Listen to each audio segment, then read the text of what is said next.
गोविंद शिल्प घेऊन येत आहे 79 ट्विन बंगलोचा भव्य दिव्य पंढरपुरातील एकमेव प्रकल्प। आमच्या प्रकल्पाची वैशिष्ट्ये मनाला शांती देणारं महादेवाचं मंदिर, मुख्य रस्ता सुमारे 30 फुटांचा, अंतर्गत रस्ता सुमारे 20 फुटांचा, ग्रामपंचायत योजनेचा प्रत्येक बंगलोजला स्वतंत्र नळ, सांडपाण्याची सुरक्षित विल्हेवाट, सर्व टाइल्स ग्लॉसी आणि नामांकित कंपनीच्या, सर्व स्टँड खिडक्या चौकटी सुपर ब्लॅक ग्रेनाइट, दोन्ही अटॅच बाथरूम पूर्णपणे टाइल्स, पंतप्रधान हर घर नळ योजना पूर्ण वगैरे, bathroom basin kitchen CP fittings हे जगवार कंपनीचे, स्टीलवर पूर्णपणे जिंदाल कंपनीचे, 1000 लिटर पाण्याची टाकी, 150 लिटर सोलर वॉटर हीटर सोबत वॉटर प्युरिफायर, प्रत्येक बंगलोजला स्वतंत्र पार्किंग, दर्शनीय भाग पूर्णपणे डाटो टाइल्स, टाटा प्रवेश कंपनीचे आकर्षक भक्कम दरवाजा, फुटी उंचीचे सुरक्षित कंपाऊंड। मग विचार काय करताय? गोविंद शिल्प, पत्ता गट नंबर 95, हॉटेल अंगण शेजारी, टाकळी रोड, पंढरपूर। वैद्यकीय क्षेत्रात करिअर करण्याचं स्वप्न उराशी बाळगून मेहनतीने तयारी करत असलेल्या एका 19 वर्षीय विद्यार्थ्यानं नीटचा पेपर चुकल्याच्या नैराश्यातून गळफास घेऊन आत्महत्या केल्याची हृदयद्रावक घटना घडली।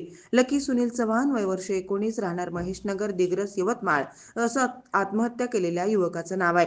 या घटनेमुळे संपूर्ण दिग्रस शहरात शोककळा पसरली असून विद्यार्थ्यावरील अभ्यासाचा आणि स्पर्धेचा वाढता ताण पुन्हा एकदा चर्चेचा विषय ठरतोय। नीट म्हणजेच राष्ट्रीय पात्रता व प्रवेश परीक्षा ही देशभरातील सर्वसामान्य वैद्यकीय अभ्यासक्रमातील प्रवेशासाठी घेतली जाणारी अत्यंत स्पर्धात्मक परीक्षा आहे। या परीक्षेसाठी राज्यभरातील विद्यार्थ्यांनी 1 वर्ष व त्याहून अधिक काळ कठोर परिश्रम घेतले। रविवारी 5 मे रोजी ही परीक्षा पार पडली। यवतमाळ जिल्ह्यातून एकूण 2857 विद्यार्थ्यांनी परीक्षा दिली। लकी चव्हाण हाही याच विद्यार्थ्यांपैकी एक होता। त्याने ही परीक्षा दिली होती।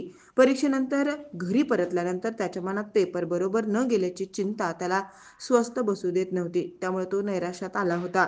मात्र तो सतत चिंतेत आणि गप्प राहू लागला। राहत्या घरी लकीनं घराच्या स्लॅबला नायलॉन दोरीनं गळफास लावून आत्महत्या केली। कुटुंबियांना ही घटना समजली आणि त्यांनी तातडीनं त्याला दिग्रस ग्रामीण रुग्णालयात नेलं। मात्र डॉक्टरांनी त्याला मृत घोषित केलं। घटनेची माहिती मिळताच दिग्रस पोलीस घटनास्थळी दाखल झाले असून पुढील तपास सुरू आहे। लकी चव्हाण हा शांत, अभ्यासू आणि स्वप्नाळू स्वभावाचा मुलगा होता अशी माहिती मित्र परिवाराकडून मिळत आहे। त्यांचे वैद्यकीय क्षेत्रात जाण्याचं स्वप्न होतं। मात्र एका परीक्षेच्या ताणानं त्यानं आयुष्य संपवल्याचा निर्णय घेतल्यानं सर्वत्र हळहळ व्यक्त होत आहे। ताज्या घडामोडी पाहण्यासाठी आमच्या YouTube चॅनलवरील PVR म्हणजेच पंढरी वार्ता या न्यूजला सबस्क्राइब करा आणि शेजारील बेल आयकॉनवर क्लिक करा।